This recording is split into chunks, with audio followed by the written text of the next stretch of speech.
Bismillahirrahmanirrahim. Alhamdulillahi Rabbil Alameen. Wa sallallahu wa sallam wa baraka ala nabiyyina Muhammad wa ala alihi wa sahbihi ajma'in. Allahumma la ilma lana illa ma 'allamtana innaka antal alimul hakim. Allahumma 'allimna ma yanfa'una wanfa'na bima 'allamtana wa zidna ilman ya rabbal alamin. Allahumma arzuqna al-ikhlasa fil aqwali wal a'mal. Allahumma ij'al 'amalana fi ridaka amin ya rabbal alamin. Alhamdulillah, this is our first class in the explanation of the book Umdatul Ahkaam of Abdul Ghani al-Maqdisi rahimahullah. So this is going to be the sharh of Umdatul Ahkam. The sharh that we are using is the sharh of Fadilatul Shaykh Ustad Dr. Muhammad ibn Ahmad ibn Ali Bajabir Hafizahullah. And this is what is the subject matter of these few classes that we will be taking inshallah in the days to come. The scholars rahimahumullah, the fuqaha, or the ulama, when they authored works, لما ألفوا في جمع حديث رسول الله صلى الله عليه وسلم صنفوا كتب الحديث بأنواع الشتى وبطريق مختلفة. The scholars, when they authored works compiling the ahadith of the Messenger of Allah sallallahu alaihi wasallam, they classified the books of ahadith into many different categories, and they employed various methodologies. These methodologies, they differed according to the intended purpose, according to the objective, and the historical period, al-fatra al-zamaniya allati ullifat fihi hazihi al-kutub, and the historical period in which those books were written. The compilation of the hadith of Rasulullah sallallahu alaihi wasallam began very early. فأول من صنف في الحديث النبوي أو ممن صنف ابتداء من أول ابتداء من أول من صنف في الحديث النبوي الإمام مالك صنف كتابه. Among the first scholars to compile the prophetic ahadith of Rasulullah was Imam Malik, who authored his famous book Al-Muwatta. Al-Muwatta. There were also other books of ahadith compiled during the time of Imam Malik, although they have not reached us. We lost them. Those books did not reach us. Imam Malik was among the first to compile the ahadith of the Messenger of Allah sallallahu alaihi wasallam in an organized manner, according to the subject matters and scholarly chapters. And the book of Imam Malik, Al-Muwatta, is a book of hadith, or it is a book of fiqh which is arranged according to the chapters of fiqh. It is a book of hadith which is arranged according to the chapters of fiqh, beginning with the book of salat and then going forward. During the era of Imam Malik and those who came after him, the scholars would collect hadith and record them together with their complete chains of narration, the isnad. That period was known as the era of narrating hadith.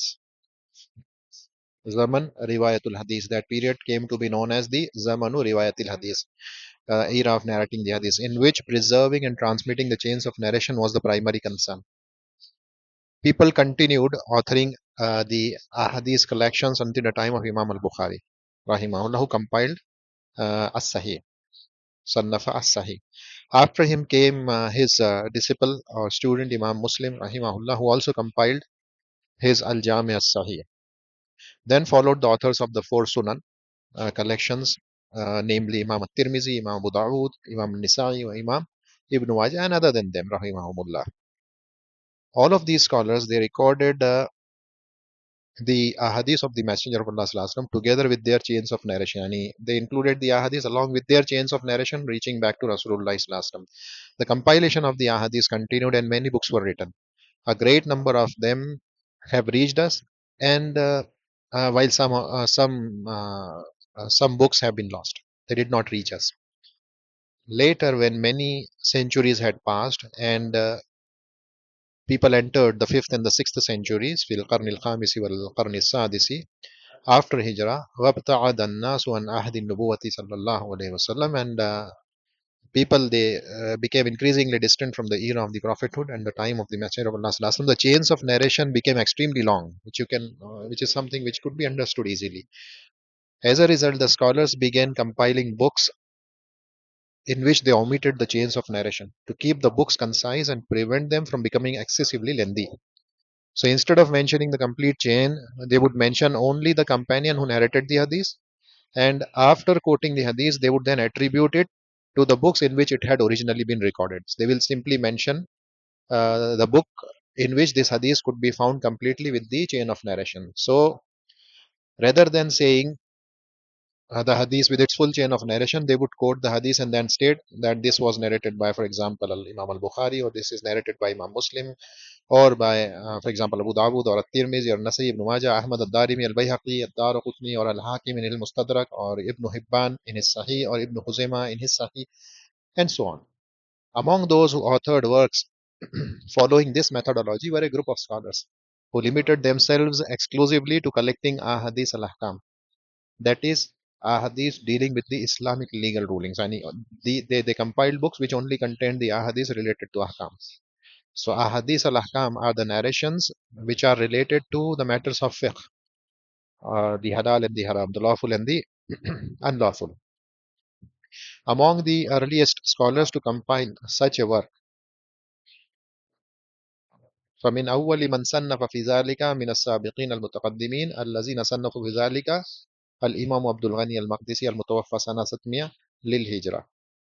The earliest among the earliest scholars to compile such a work was Imam Abdul Ghani al-Maqdisi, rahimahullah, who died in the year 600 after Hijri, who authored this famous book Umdatul Ahkam. And this is the very book that we are about to study, inshallah. Another scholar who authored a book of ahadith dealing with Ahkam and omitting obviously the chains of narration while mentioning the sources that recorded them was Al-Majd ibn Taymiyyah. Al-Majd ibn Taymiyyah, rahimahullah, and he is the grandfather of Shaykhul Islam, Ahmad ibn Abdul Halim ibn Abdul Salam ibn Taymiyyah. Al-Majd. Al-Majd is the grandfather. هو الجد اللي هو عبد السلام ibn Taymiyyah. So Al-Majd, his name was Abdul Salam ibn Taymiyyah, rahimahullah, and he compiled a work called Muntaqal Akhbar. Muntaqal Akhbar. In it, he collected the ahadith dealing with the legal rulings, yani narrations concerning al-halal wal-haram. They did not concern themselves with recording ahadith related to, for example, tafsir, or ahadith al-manaqib, virtues of the people, or ahadith related to criticism, or, for example, tribulations, or matters of creed, aqidah. They restricted themselves only to the jurisprudential rulings. This book, Muntak al-Akhbar, is a famous book and it became very well known, even more famous than the book itself is its commentary. Yani, this book is famous, Muntak al-Akhbar. It is famous, it is very well known. However, the book which became even more famous is its commentary, Nail al-Awtar, which is written by Imam al-Shawqani, rahimahullah. So, Nail al-Awtar is more famous, and it is the sharh for the book Muntak al-Akhbar of Al-Majd ibn Taymiyyah, rahimahullah. So today, so we have now Umdatul Ahkam of Abdul Ghani al-Maqdisi, rahimahullah, which is the book before us, and which will begin explaining, inshallah. Then we have Muntaq al-Akhbar by Al-Majd ibn Taymiyyah, along with its commentary, Nailul Awtar. And then we have another book, the third book by Al-Hafiz ibn Hajar, rahimahullah, which is Bulughul Maram. Bulughul Maram is likewise a collection of ahadith pertaining to legal rulings.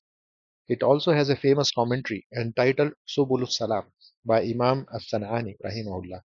So we have three well-known books. And there are, of course, many others, but these are the most famous ones. Among these three books, the smallest and the most concise is Umdatul Ahkam by Abdul Ghani al-Maqdisi, rahimahullah, the book that we are studying. This book possesses several distinguishing features. فهذا الكتاب يمتاز بعدة أمور. And there are some distinguishing features of this book. Number one is that it is the briefest of the three. Consequently, it is the most beneficial for beginners in study and reading, because the beginner starts with concise works rather than the lengthy ones. Uh, Among these books, Umdatul Hakam thus is the shortest. Bulughul Maram is more comprehensive, while Muntaq al-Akhbar is the most extensive of them all. So this is in terms of conciseness. First comes the Umdatul Hakam, then comes Bulughul Maram, and finally comes Muntaq al-Akhbar. The second distinguishing feature is that Al-Hafiz Abdul Ghani al-Maqdisi, rahimahullah, committed himself to a specific methodology. when compiling this work. He would include only those ahadith upon which both Imam al-Bukhari and Imam Muslim agreed. Yani these ahadith, these narrations are known as muttafaq alayha. These narrations are known as muttafaq alayha. It means that the hadith was recorded by both Imam al-Bukhari and Imam Muslim in their respective Sahih collections. Thus, the author's methodology was to mention only those ahadith jointly narrated by both scholars. Thus, the fact that both the Imams, yani Imam Bukhari and Imam Muslim, included a hadith, it carries great significance regarding its authenticity. Authentic ahadiths themselves are not all of the same rank. They vary in levels and degrees. The highest category of authentic hadith, generally speaking, yani there is a hierarchy. How do we know the hierarchy of authenticity? So the highest category of authentic hadith, generally speaking, consists of those upon which both Imam al-Bukhari and Imam Muslim have agreed. After that comes after that come those narrated exclusively by Imam al-Bukhari, yani mal farada al-Imam al-Bukhari bihi, and then those after it, those that are narrated exclusively by Imam Muslim, followed by other categories of ahadith which need not concern us at this moment. Thus, the highest level is what both the Imams, yani Imam al-Bukhari and Imam Muslim, agreed upon, which is known as the hadith. Such a hadith is known as muttafaq alayh. So, accordingly, this book contains ahadith that belong to the highest level of authenticity.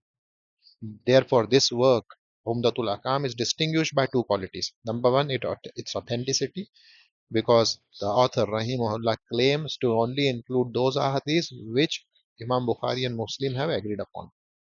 So, its authenticity. Second, its brevity, it is concise.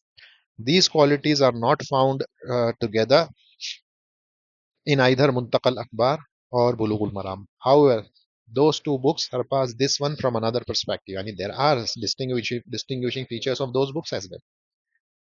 Now, what are those perspectives?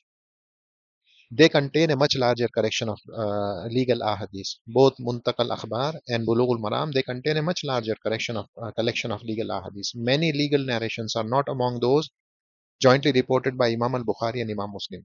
Some are narrated only by Imam Bukhari, while others only by Imam Muslim, while others are authentic, yani Sahih narrations, which are not neither recorded by Imam al-Bukhari and Imam al-Muslim, but they are found in the other Sunan collections. Such narrations will not be found in this book Umdatul Ahkam,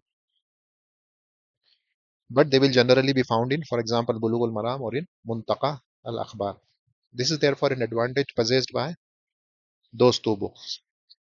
They include many additional legal ahadith beyond those found in the Sahihain. And later, we shall learn that although Al-Hafiz Abdul Ghani Al-Maqdisi rahimahullah stipulated that he would include only narrations which are muttafaq alayhi by Imam Al-Bukhari and Muslim, he did not adhere to this condition in every single case. He included a few ahadiths narrated only by Imam al-Bukhari or only by Imam Muslim. And you will find such ahadiths also. Nevertheless, even this slight departure from his stated methodology does not diminish the authenticity of the book because in any case he is narrating from Imam Bukhari and Imam Muslim Sahih only. Thus, all of its ahadiths they remain within the Sahih collections and belong to the highest level of authenticity. Now, first we'll begin with who was Al-Hafiz Abdul Ghani Al-Maqdisi rahimahullah. Very briefly, we'll talk about him. He was Abdul Ghani ibn Abdul Wahid ibn Ali al-Jamma'ili. He is called al-Jamma'ili because he came from a village known as Jamma'il. Jamma'il. He is also known as al-Maqdisi uh, because he was born in Jamma'il, though yani, he was born in Jamma'il, but he later settled in Baitul Maqdis in Jerusalem. So he came to be known as al-Maqdisi, being attributed to this place, Baitul Maqdis. He followed the mazhab of Imam Ahmad in fiqh and is therefore described as Hanbali. He was one of the leading scholars of the Hanbali school and among its greatest, hadith master, min kibari muhaddisihim. He was born in the year 541 after Hijrah. He grew up in a household of knowledge. Among his close relatives and fellow students was the famous Imam Muwaffaq ad-Din ibn Qudama al-Maqdisi. Muwaffaq ad-Din ibn Qudama al-Maqdisi rahimahullah. Abdullah ibn Ahmad, who yani the renowned author of the book Al-Mughni, the famous book of fiqh in Hanbali madhab, Al-Mughni, also Al-Kafi and Al-Muqni. Al-Muqni. He was among the greatest scholars of the Hanbali school during its middle period. Muwaffaq ad-Din rahimahullah, he devoted greater attention to fiqh, whereas Abdul Ghani rahimahullah, Abdul Ghani al-Maqdisi rahimahullah, devoted greater attention to ahadith. This does not mean that Muwaffaq ad-Din rahimahullah, he lacked expertise in hadith, or that Abdul Ghani rahimahullah lacked expertise in fiqh. No, it doesn't mean that. The scholars of those times were encyclopedic in their knowledge. A single scholar might be an authority in hadith as well as in fiqh, in Arabic grammar, and numerous other Islamic sciences. Nevertheless, Abdul Ghani, rahimahullah, his greatest specialization was in hadith, whereas Muwaffaq ad-Din, his primary specialization was in fiqh. Imam Abdul Ghani, rahimahullah, traveled extensively in pursuit of knowledge. He traveled extensively in pursuit of knowledge. He journeyed to Egypt, uh, and to Isfahan before returning to Damascus. He became renowned for his extraordinary memory. He was equally well known for his piety, for work, for righteousness and devotion to worship. She such has always been the characteristic of the true scholars. Likewise, and this is how the student of knowledge should be. A student of knowledge should adorn himself with piety, with work, before acquiring knowledge, while acquiring knowledge and after acquiring knowledge. Yani always the wara and the taqwa should be present in a student of knowledge. He should never become separated from the quality of al-wara, piety. She should never become separated from the fear of Allah, or from worship of Allah. Otherwise, knowledge uh, divorced from these qualities harms its possessor rather than benefiting him. It becomes a burden and a proof against him rather than a source of goodness. If knowledge does not bring you goodness, then ignorance would have been better for you. إِذَا مَا لَمْ يَفُدْكَ الْعِلْمَ خَيْرًا فَخَيْرٌ مِنْهُ لَوْ قَدْ جَهِلْتَهُ. Therefore, correcting one's intention is essential. وَالْإِخْلَاصُ فِي طَلْبِ الْعِلْمِ مَطْلُوبٌ. Sincerity in seeking knowledge is essential. Likewise, acting upon that knowledge. وَالتَّطْبِيقُ وَالْعَمَلُ بَعْدَ ذَلِكَ أَيْضًا مَطْلُوبٌ. Acting upon that knowledge after acquiring it is also essential. Otherwise, knowledge itself becomes evidence against its possessor.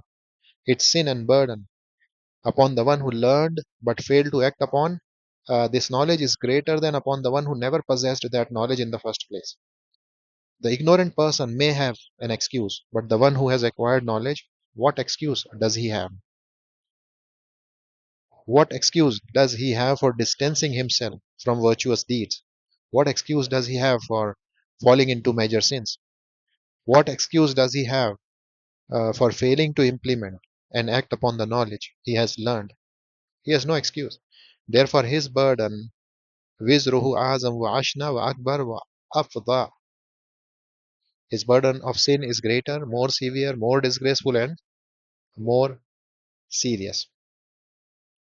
Imam Abdul Ghani al-Maqdisi rahimahullah authored many works. Among his most famous is Al-Kamal fi Asma'ir Rijal.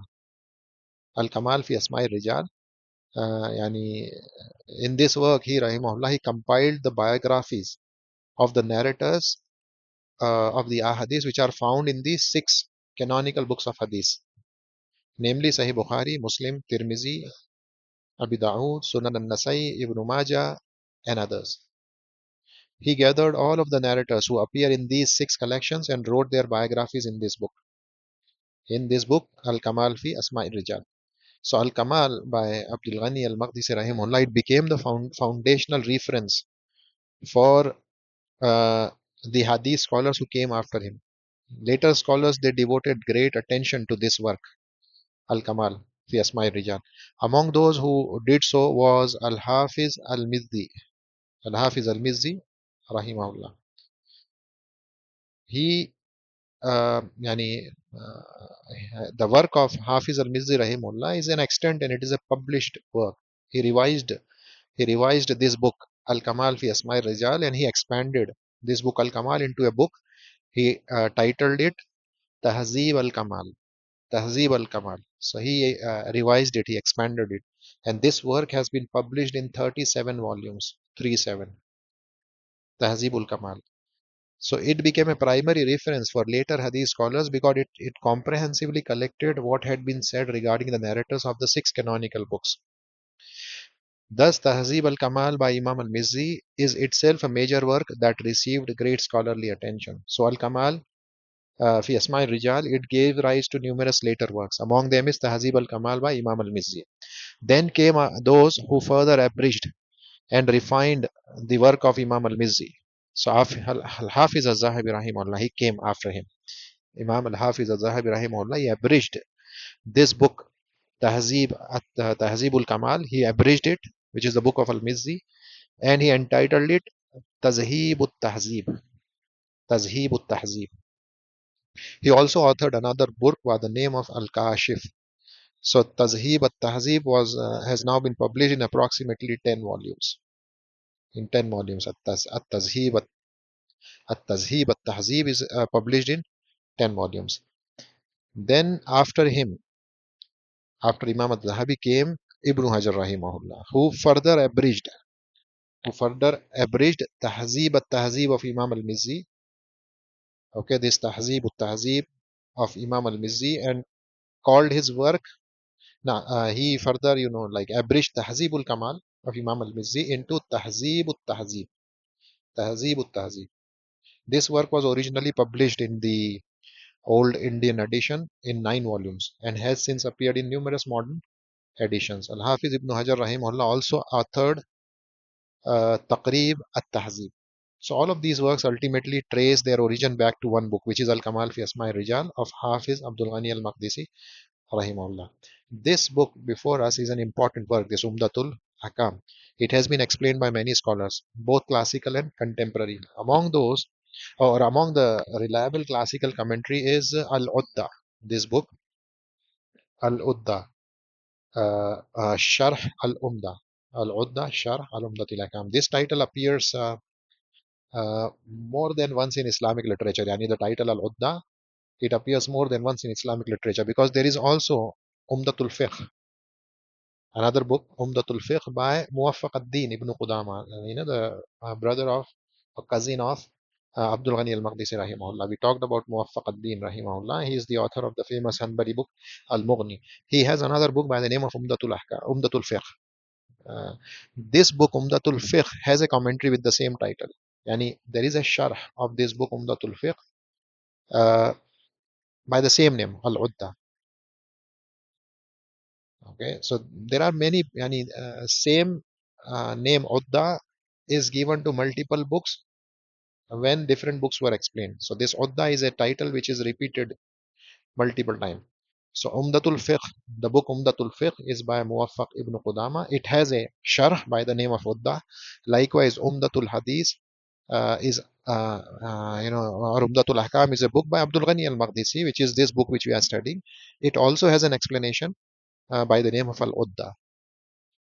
However, the book Al-Udda, which is explanation of Umdatul Fiqh, was written by Bahauddin al-Maqdisi, while the commentary, the Sharh of Umdatul Ahkam, was written by Ibn al-Attar al-Shafi'i. His name was Alauddin Ali ibn Dawood, who passed away in the year 724. But the name is same for both the commentaries, Al-Udda. The commentary Al-Udda, it is an outstanding work upon which many later scholars they relied, including Hafiz ibn Hajar rahimahullah in his famous commentary Fathul Bari. Incidentally, this commentary Al-Udda has been published in 3 volumes.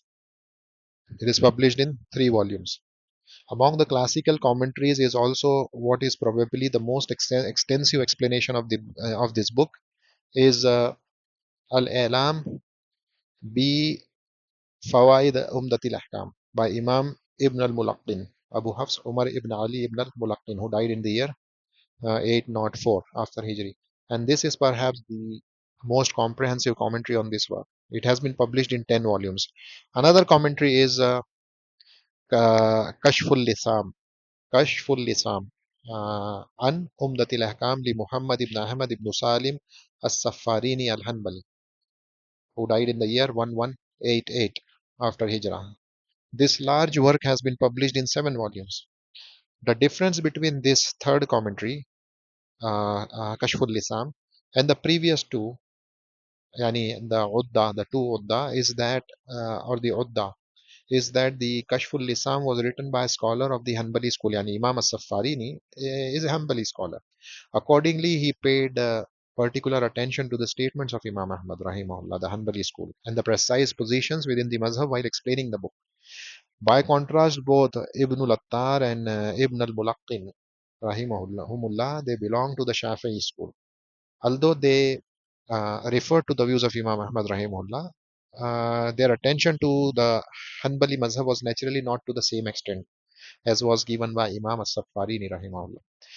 Among the contemporary commentaries and contemporary works, definitely possess advantage of simpler language and more concise explanations. So among the contemporary commentaries is the briefest commentary on this work, which is Khulasatul Kalam ala Umdatil Ahkam, which was written by Sheikh Faisal Al Mubarak, who passed away in the year 1376 after Hijrah. And it is published as a single small volume, only single small volume. And its explanation is concise and it avoids unnecessary length. Among the excellent commentaries on this book is Taysir al-Allam Sharh Umdatil Ahkam. Taysir al-Allam Sharh Umdatil Ahkam by Abdullah ibn Abdurrahman al-Bassam, rahmatullah, he alayhi, who passed away after 1400. سنة 23 بعد الألف. 23 بعد الألف وأربعمية. يعني around 14, somewhere around 1400. 1423, somewhere around that. So this has also been published in 2 volumes. Now we will begin the actual explanation of the book. So the Musannif Rahimahullah begins with Bismillah ar-Rahman ar-Rahim. Okay. So first he begins by praising Allah, and then sending the peace and blessings upon the Prophet ﷺ and the companions, and then he mentions the reason. Then he mentions the reason of why did he compile this book. He mentioned the reason. So author rahimahullah, he has mentioned in this introduction the methodology, or at least the principal features of his methodology that he followed in compiling this book. The author rahimahullah then said that he had been asked to prepare a concise collection of ahadith pertaining to legal rulings, ahadith al-Ahkam. This is the first defining feature of the book. So it is a collection of ahadith dealing with legal rulings, not dealing with tafsir or aqidah or other subjects. The second feature of his methodology is found in his statement when he said, "Mimma ittafaqa alayhi al-imaman," from those upon which the two imams agreed. So that is Imam Bukhari and Imam Muslim. This has already been explained earlier. We said that he strived to only include those ahadiths which are narrated by both Imam Bukhari and Imam Muslim. The author Rahimahullah then asked Allah to grant him sincerity. This is something commonly found in the works of the scholars. Whenever they authored a book, they would mention sincerity in the introduction and they ask Allah to grant it to them. And we are definitely more deserving of making this application, and we are in greater need of it. The author Rahimahullah then began his work with the At-Tahara, Kitab At-Tahara. And he mentions the first hadith on Umar ibn al-Khattab radiyallahu anhu, قال سمعت رسول الله صلى الله عليه وسلم يقول سمعت رسول الله صلى الله عليه وسلم يقول إنما الأعمال بالنيات وفي رواية بالنيات in the plural form وإنما كل امرئ ما نوى فمن كانت هجرته إلى الله ورسوله فهجرته إلى الله ورسوله ومن كانت هجرته إلى دنيا يصيبها أو امرأة يتزوجها فهجرته إلى ما هاجر إليه. This is the first hadith, the famous hadith with which Musannif Rahimahullah begin his Kitab Tahara. Before we begin with the hadith, let us understand the meaning of a Tahara. Linguistically, Tahara means cleanliness, and nazafa. While at-tahara technically in istilah it means here raful hadasi wa zawalul khabas. It is removing ritual impurity hadas and removing physical impurity khabas. Now removing the ritual impurity hadas is accomplished by either by wudu when the ritual impurity is minor, yani asghar, when it is, al-hadas al-asghar, it is removed by wudu, and the al-hadas al-akbar, the ritual, when the ritual impurity is major, then it is removed by ghusl. While removing the physical impurity, which is khabas, it means removing the filth or impurity, the najasa, the physical najasa. This is done by washing away impurities if it is found on the body or on one's clothing or on the place where one prays. So removing the physical impurity not only includes these three, but includes other matters also. And primarily it includes washing the impurity or removing the impurity from the body, from the clothing, and from the place where one prays. At the same time, physical removing physical impurity also includes removing the impurity from the private parts after relieving oneself. Thus, istinja, which is cleaning with water, is considered a form of removing physical impurity. Likewise, istijmar, which is cleaning with stones or similar materials, is also considered removing physical impurity. So it also comes under the definition of zawalul khabas. So we have cleaning with water, which is istinja. It removes physical impurity. Likewise, cleaning with its stones, which is known as istijmar, it removes physical impurity. Then we have wudu, which removes ritual impurity, hadas, raful hadas. Likewise, ghusl also removes ritual impurity, hadas. Therefore, we distinguish between hadas, which is ritual impurity, and khabas, which is physical impurity. Both together, yani raful hadasi wa zawalul khabas, constitute tahara. After introducing the book of purification, the author Rahimullah mentioned the first hadith, the hadith narrated by Amirul Mu'mineen Abu Hafs Umar ibn al-Khattab raziyallahu anhu. He said that he heard Rasulullah sallallahu alayhi wasallam say, "Innamal amalu binniyat." Actions are judged only by intentions. Now, why is this hadith placed in the book of purification? What is the relationship between this hadith and tahara? This hadith, innamal amalu bin niyat wa innama likulli imri'in ma nawa, until the end of the hadith, is not specific to purification. Rather, it is a general hadith. However, it occupies an extremely important position among the scholars. For this reason, many scholars they begin their books with this particular hadith because it applies to every branch of Islamic knowledge. For the subject of this hadith is intention. Sincerity and intention are required in every act of worship and in every righteous deed.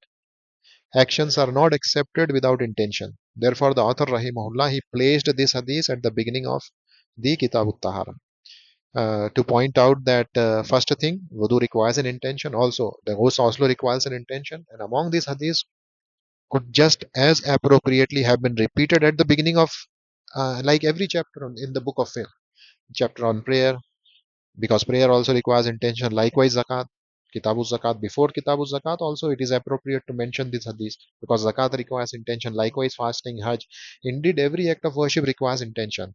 So the author rahimahullah he placed it at the beginning of the entire book as a reminder of the necessity and importance of intention throughout all branches of knowledge.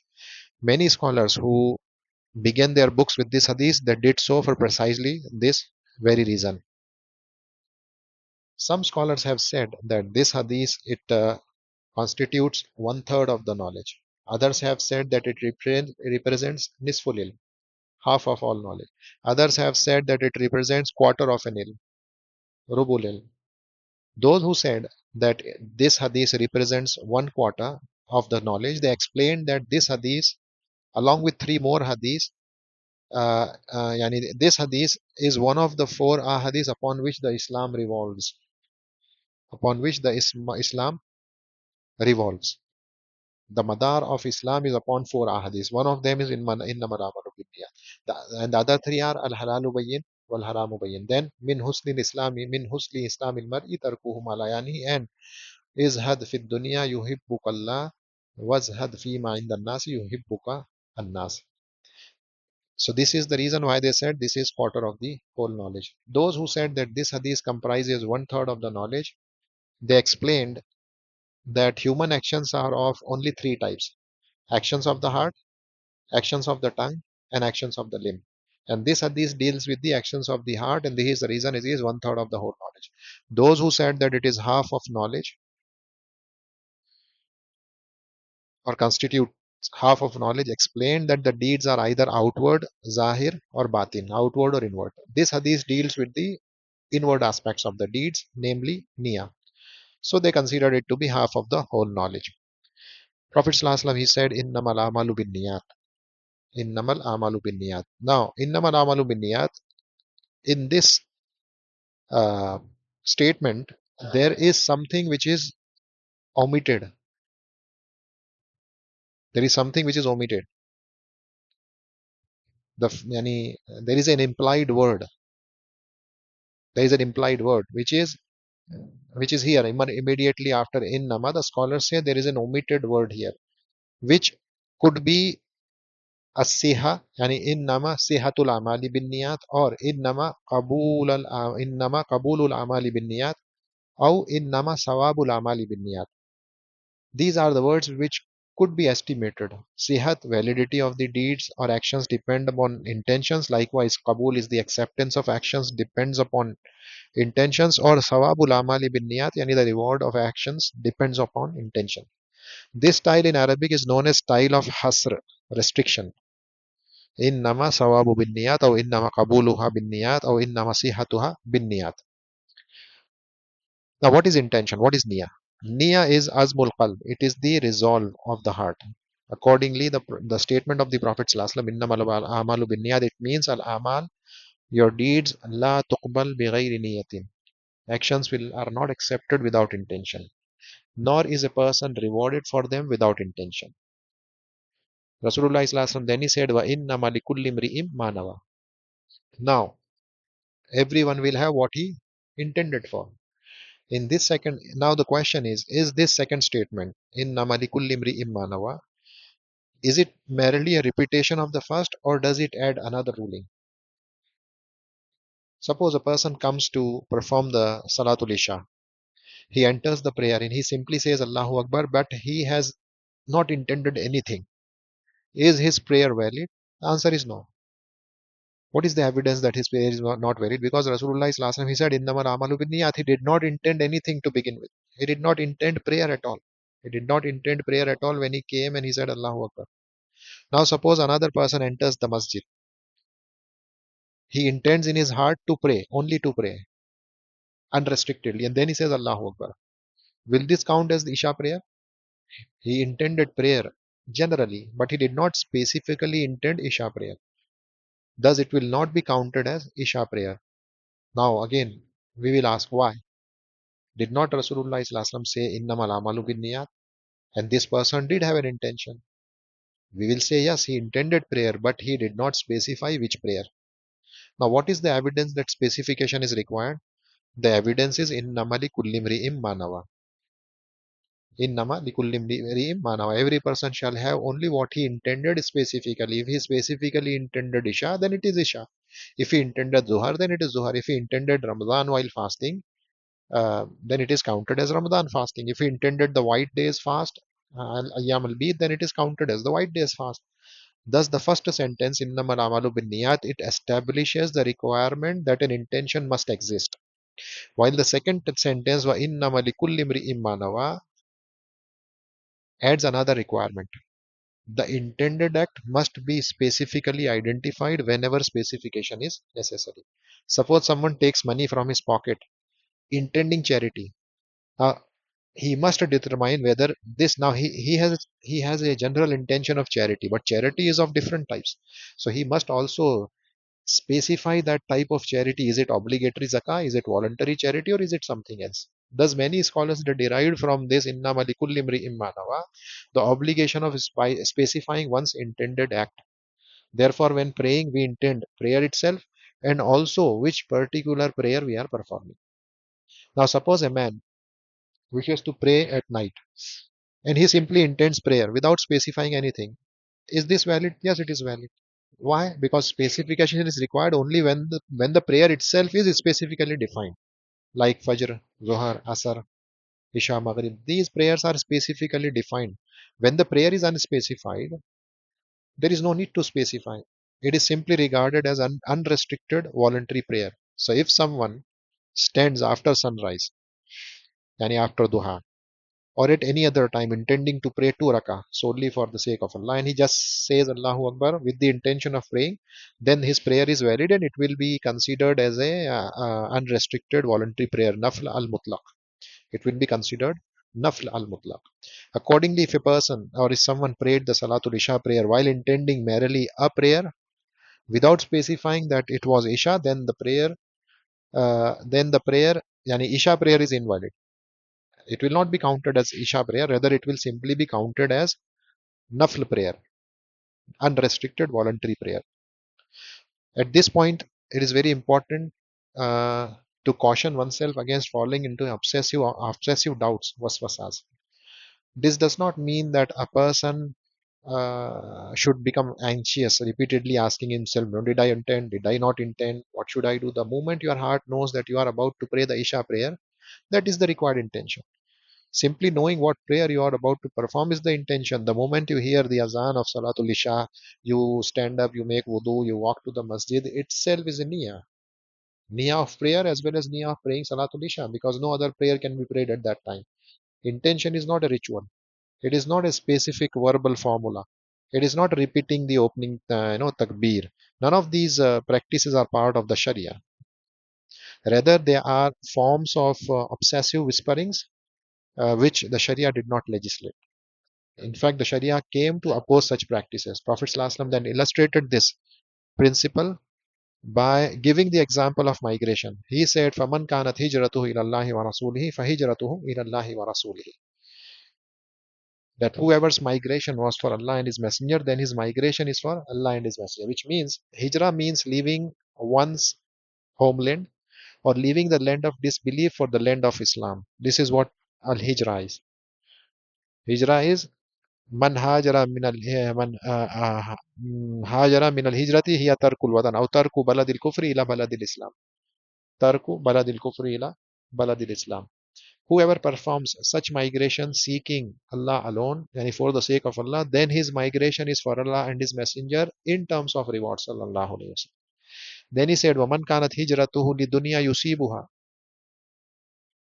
Yani, whoever's migration was for worldly gain that he wished to obtain, أو امرأة يتزوجها, or for a woman whom he wished to marry. Now, this actually, second part, it is part of the dunya only.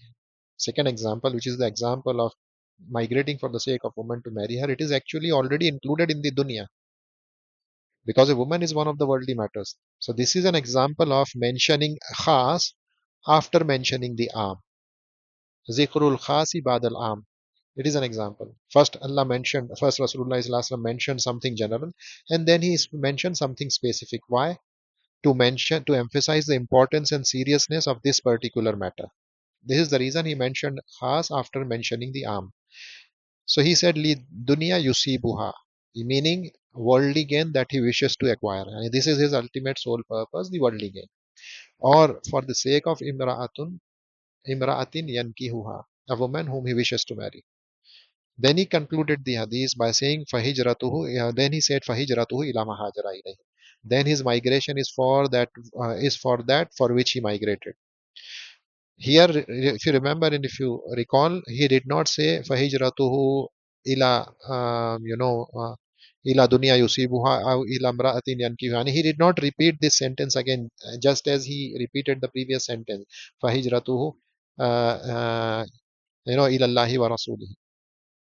فمن كانت هجرته يعني فمن كانت هجرته إلى الله ورسوله فهجرته إلى الله ورسوله. There he repeated it completely, but here he did not repeat it. He simply said فهجرته إلى ما هاجر إليه. This expression, it carries a subtle tone of belittlement and censor towards such an intention. A person leaves the land of disbelief for the land of Islam, but his purpose is merely wealth or marriage or employment or similar worldly objectives. All such intentions are blameworthy. They are not righteous intention. However, we do not say that it is improper to intend wealth or marriage or employment, but The one for which a person will be rewarded immensely will be the intention of migrating for the sake of Allah and His Messenger sallallahu alaihi wasallam. This is what it means. So we stop here. We will begin with the further explanation of Hadith 1 in the next class. Subhanakallahumma wa bihamdika ashhadu an la ilaha illa anta astaghfiruka wa atubu ilaik. Assalamu alaikum.